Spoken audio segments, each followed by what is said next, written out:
Welcome to Meet the Biz. Today, I have my ex-roomie. We used to live in a little guest house in the back for, I don't know, about a year. Was it about a year? Yeah. Yeah. Yeah. And I knew when we were living together, I said, damn, this woman has talent. Oh. Damn, she has. She's like, she's gonna be doing it soon. And little did I know, after she moved out from me, probably before, actually she was going to use. Listen, before I talk, let me just introduce her, Santina Muha.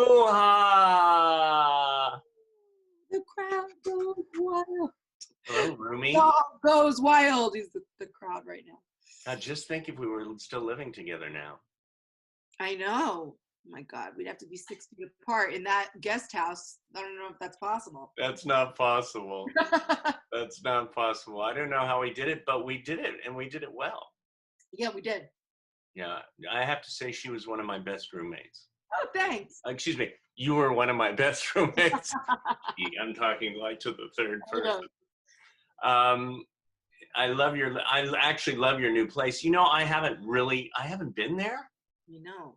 I was there right before you moved in, but. Yeah, when it was empty, right? But here it is. Very, I've become very familiar with these walls these past few weeks. Yeah. Which is okay. Honestly, you know, as somebody, I'm in a wheelchair, you can't tell from this view, but as somebody who's faced, you know, a few different hospital stays throughout my life, I'm just very grateful to be in my apartment with solid foods and a shower and a dog and a few different room choices and, right. you know, my health for now, thank God so far. You know, so I'm not really, the isolation part of this is not a problem for me. I'm used to it. Right.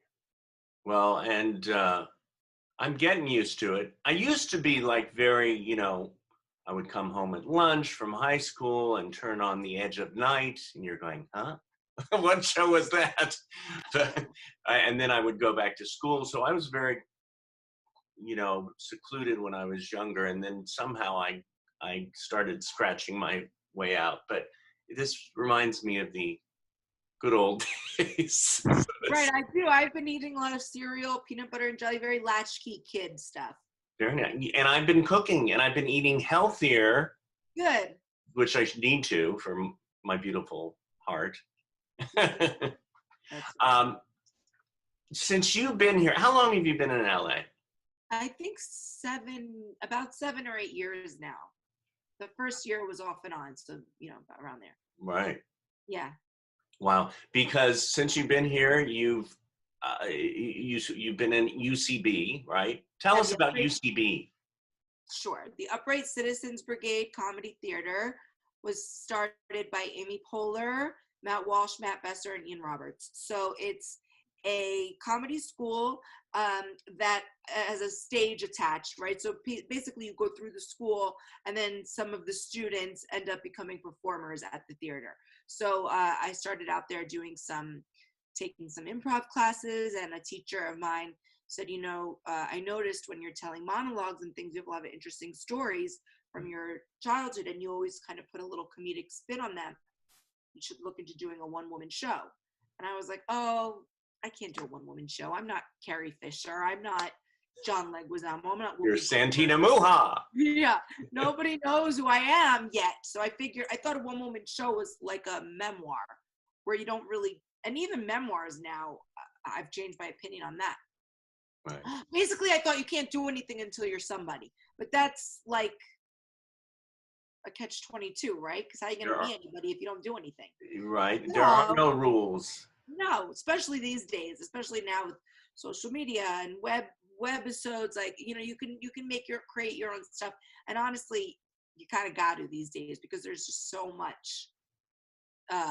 We're just saturated with it, right? So, and what you said too about being somebody, everybody is somebody. Exactly. Everybody has a story to tell. And maybe the whole world isn't going to be interested in everyone's story, but you will have an audience. Yeah. Some people will be interested. Okay, so you got to do it. So so that was really, really cool. So she set me up with a director, Pam Murphy, who also had done a one-woman show about her own health battles and things like that. So that was a good match. And I did it, and it was really fun and really cool. And I ended up doing it in LA, in New York, and San Francisco. So it was really something. It was a great show. Thank you. It was fun. Yeah. I'm glad I did it. And I'm glad I finally had a platform to turn some of these things that I always knew were funny, that other people kind of always thought were the major tragedy of my life. And I was like, yeah, it sucked at times, but also, did you hear the one where? And so this was a nice place where I got to put all of the funny, and because, you know, as someone who lives with a disability, it's a complaint of my own that whenever I see it portrayed in television, media, and it's getting better now, but historically, it was always sad, and it was always the moment where, you know, the reveal that the person is in a wheelchair was the moment we were gonna like amp up the music and throw to commercial. So I always thought, wow, I guess my presence is so dramatic, you know, but and my presence is dramatic, but that's because I'm from New Jersey. Well, now you come out on the stage and they go da da da da da da.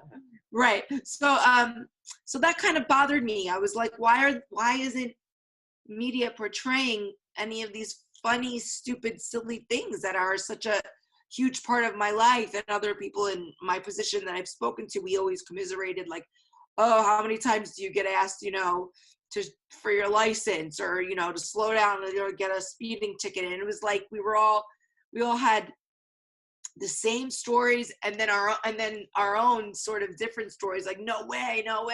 So you know, it's time to start focusing on the comedy. Right. To show the comedy. I mean, when did you get into your accident? How old were you? 6. 6. So that was at a young age. Yeah, I turned 6. In fact, I was almost 6. I turned 6 in the hospital, just 2 months after my accident, and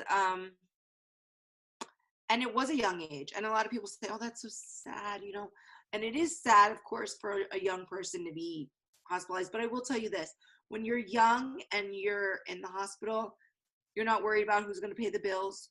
You're not worried about, you know, am I going to get to go back to work?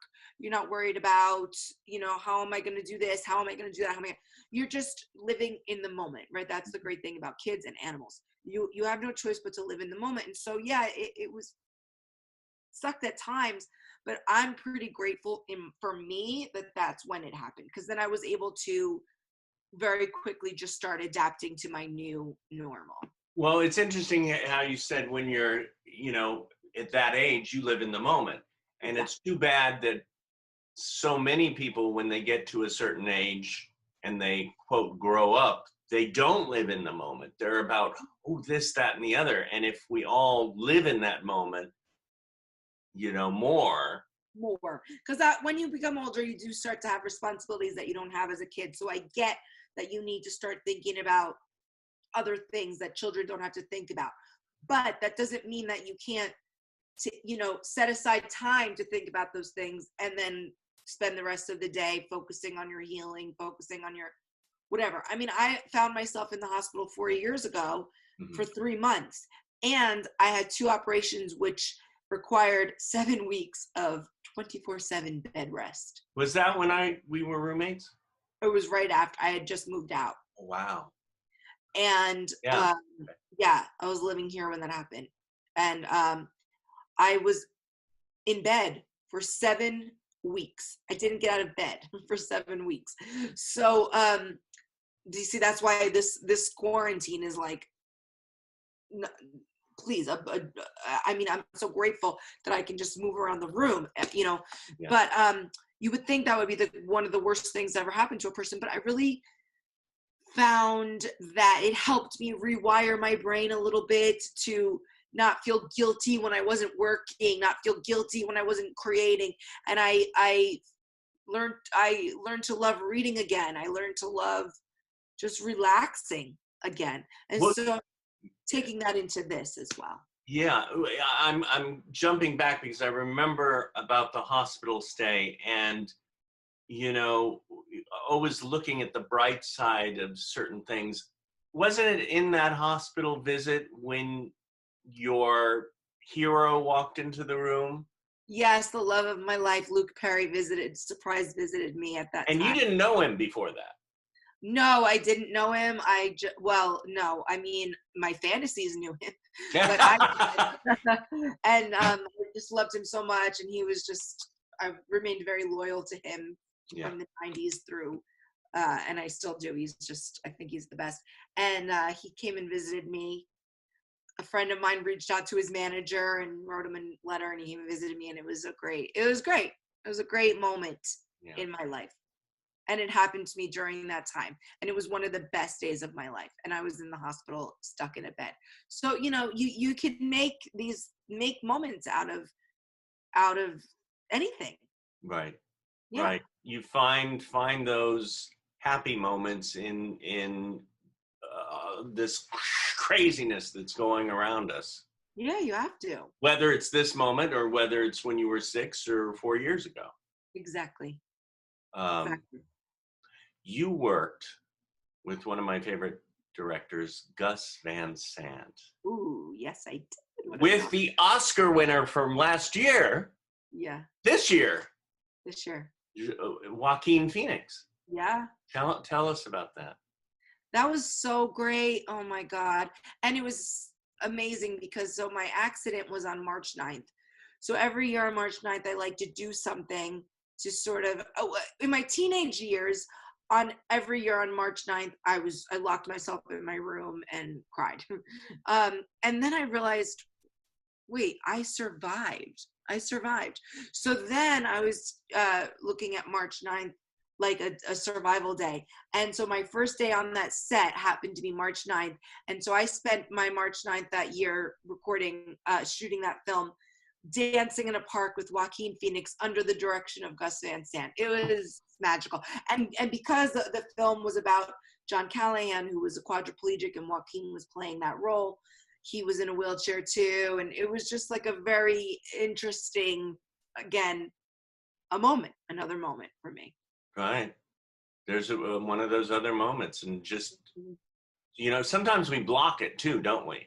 Sometimes we go through life, or maybe you don't, but there have been times in my life where I went, it's handed to me, and I go, should I take it? It's like, well, it's right here.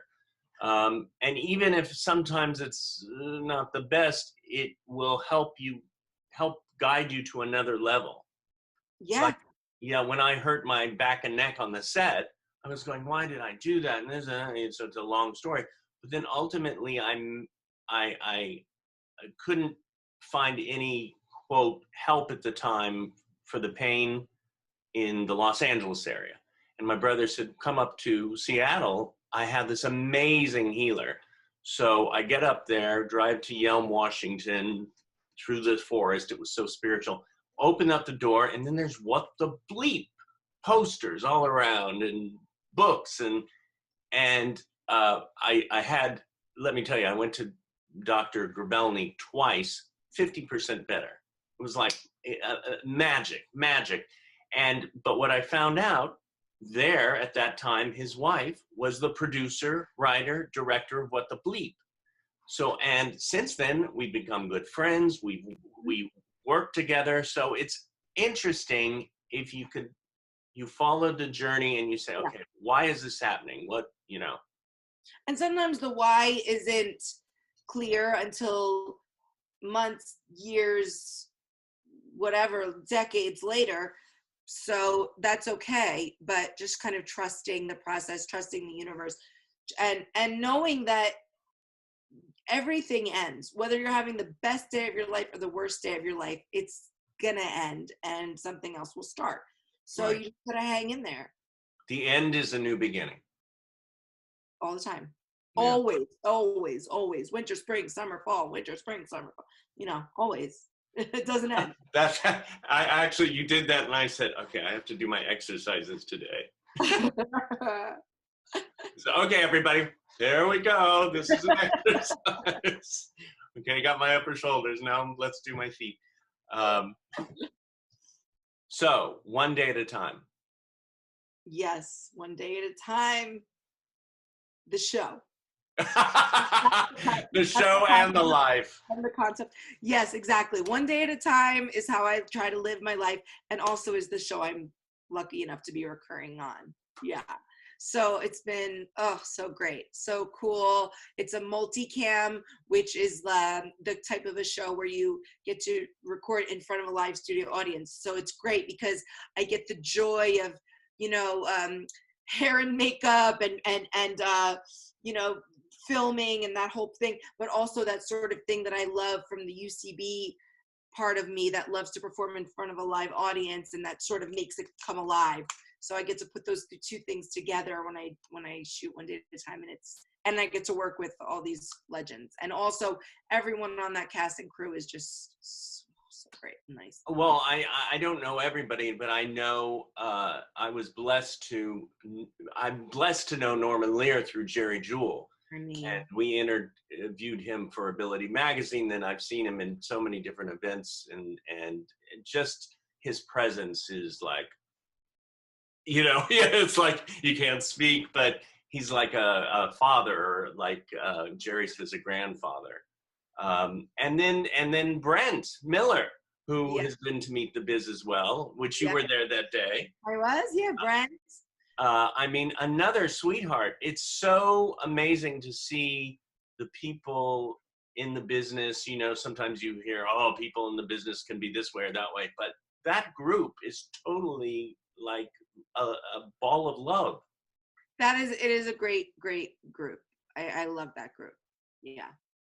I know some people have a bad, you know, Hollywood gets a bad rap, but there's, can I say, beep-holes and great people. Can I say beep-holes?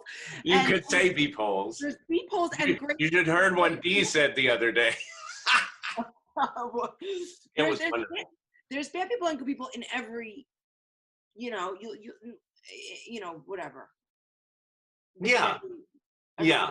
So we just have to, you know, luckily we're seeing through this pandemic, right? We're seeing really, really awesome, great people who are just giving and helping and whatever. And then we're seeing weirdos who are doing weird things, and will continue to probably always do weird things. Right. Right.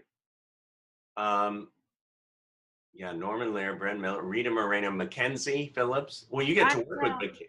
Yeah, I get to work with Mackenzie. It's so cool because I used to watch the show when I was little. It's a reboot, right? So I used to watch the actual sitcom One Day at a Time when Mackenzie played the daughter I watched it with my grandmother, and now I get to work with her, and I know my grandmother's watching, you know, from heaven, like just laughing along with the laugh track like she always did, because she spoke Italian and didn't really understand what anyone was saying, but she knew to laugh when the audience laughed, and that's how I learned comedy. She says, that's my Santina. She's watching it. Santina. Santina. Yeah. You do different characters, don't you? During yeah. And then, well, what? A little bit here and there, but your show, I mean, that's one thing. How do you put a show together? How do you like say, okay, I'm gonna write a show, or I'm going to develop a show? What? Yeah. So what I did for my last one is, and you can do it however you feel comfortable, right? So for the first show, That Girl in the Wheelchair, that was the first one-woman show that I did. Yeah. I had conversations with my director, and I recorded them, tape recorded them, and we talked, and I would just tell her stories throughout my life, and then I would go home, our home where we lived, and transcribe them, right? Just so I would listen, type, and then after that, I would go through, after a few days, weeks, you know, a few weeks of that, a few days a week, I started to look for themes and through lines, and, you know, and then I put it together. And then, yeah, that's how I did that. And it was an hour long when it started, but I only had 28 minutes. So I had to chop. So I always keep a scraps pile or a scraps document. So then anything that I say that doesn't fit into this narrative, it's still part of my life. So I put it in my scraps document or whatever. And then Right. that may come up in another show, or maybe just in a stand-up set, or maybe in a sketch or whatever down the line, right? So it's all about creating. And when things are happening to you, sometimes it's hard to see the humor as it's happening. And you know what they say, tragedy plus time equals comedy, right?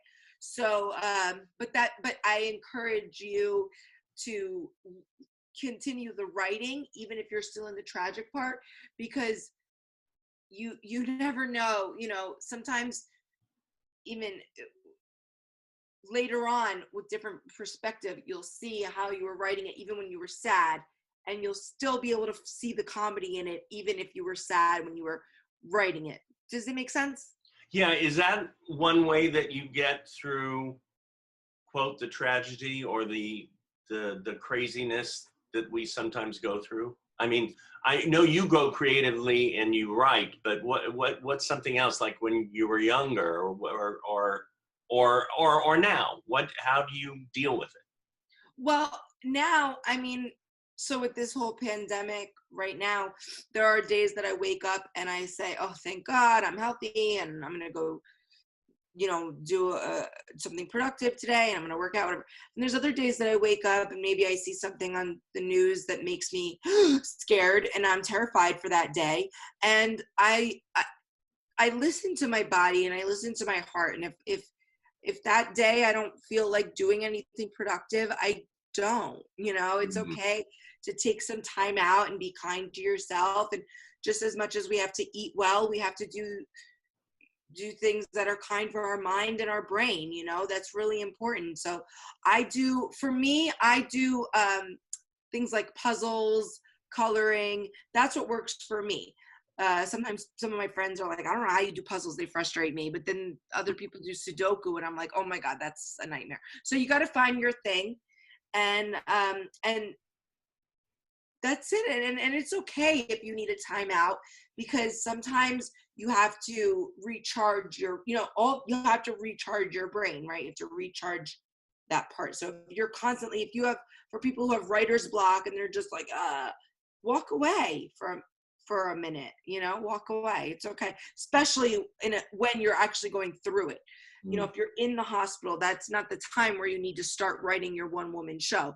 I mean, you can if that helps you, but I don't feel creative when I'm going through the thing, but I still write down whatever I am feeling. And then later when I'm out of it and I have some distance and perspective, then I can create the comedy, or find, like I said, the through line, or what makes it interesting and cohesive rather than just terrifying. And Well, it's like what you put your major focus on what's going on. If you're healing, I'm going to heal. You might yes, keep a note or two, but my focus is on healing. Now it's like on writing. And now I'm going to enjoy myself and do a puzzle. exactly. It's about doing whatever you're doing and savoring it and being in the moment, and allowing yourself to be doing what you're doing, and Yeah. not thinking about, I should be doing this, or later I'll be doing that, or what, you know. Write it down if you think you might forget, and then put it aside and focus on what you're doing. And if what you're doing is nothing, then be doing nothing. Right. But be doing nothing. But if you're worrying and you're worrying, then start writing. See what you know. Actually, writing is a form. It's writing. You know how when people have anxiety or something, they go for a run because you got to get it out of your body. Yeah. I recently just heard this, you know, read a study that when you're writing, it is taking it out of your body. It's physically moving it out of your body. So if you're in the hospital, or you're stuck at home, or you're whatever is happening, you can write it or type it. Mm-hmm. And studies show it does partially come out of your body, just like how going for a run, you know, gets it out of your body in that Like way. a cleanse. It is like a cleanse. Yeah. It's And interesting. by the way, Yeah. if you write, and then 3 months later you look at it and you go, this is not funny, then that's okay too. That doesn't have to be your thing. You don't have to force, you don't have to force anything, you know? Right. That might be a problem people have. Yeah. So where can people find you? I mean, you have a website or? No, but you could find me on Twitter or Instagram at Santina Muha, SANTINAMUHA. And you have a new video out, don't you? Oh, ass level? Ass level.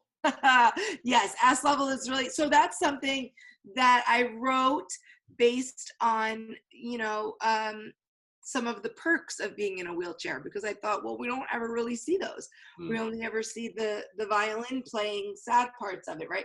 So I wrote a rap song, and then we shot a music video for it, and it focuses on some of the fun parts of being in a wheelchair. Oh, it's a fun video.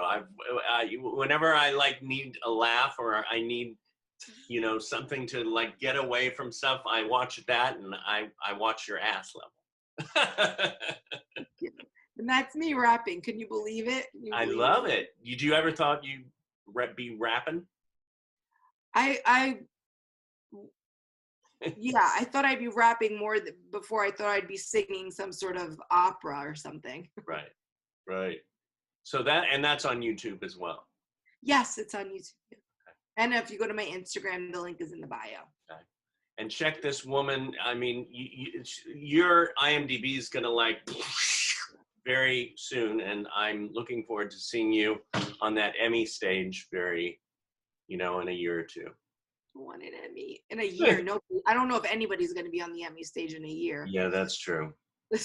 Everything is canceled. Everything's virtual. 2020 is canceled. 2020 is canceled. Crazy, but okay. This is the year to focus and trust. Exactly. That's why I feel like whatever we just talked about is very relevant to what's going on right now, because I read a quote the other day that I loved, and I just have to read it really quickly because I think it was this is how I feel. It says, hold on, I'm looking for everyone. If you don't come out of this quarantine with a new skill, your side hustle started, or more knowledge, you never lacked time, you lacked discipline. And I think that that's important, because you have, right, if you have a little bit, unless you have a million kids running around and now you're homeschooling and you still don't have time, that's okay too. I'm not, no pressure, no guilt, whatever, no shame. But if you are going, I'm bored, this sucks, blah, blah, blah, please stop, okay? You have the internet, you have the whole world at your fingertips, right? Mm-hmm. Learn something, do something, write something. I'm in 2 classes right now from home. Just do something. Just shut up and do something. Well, and as they say, when you get in the plane, you have to strap yourself in first before your children or your... No, the mask. Oh, that too. Your mask on first. Oh, right. So put your mask on first and wash your hands first before you... Yeah, exactly. Thank you, Santina, Rumi. This was fun. Thank you. I hope that this was helpful for... And by the way, if anybody has any more specific questions, please feel free to, message me or message David, and he'll send it along. All right. And I also direct solo shows and things like that. So happy to work with someone personally if they need. I love it. Thank you. I look forward to your next venture. Ooh, me too. L'chaim. Cheers. Mm. Mm. Mm.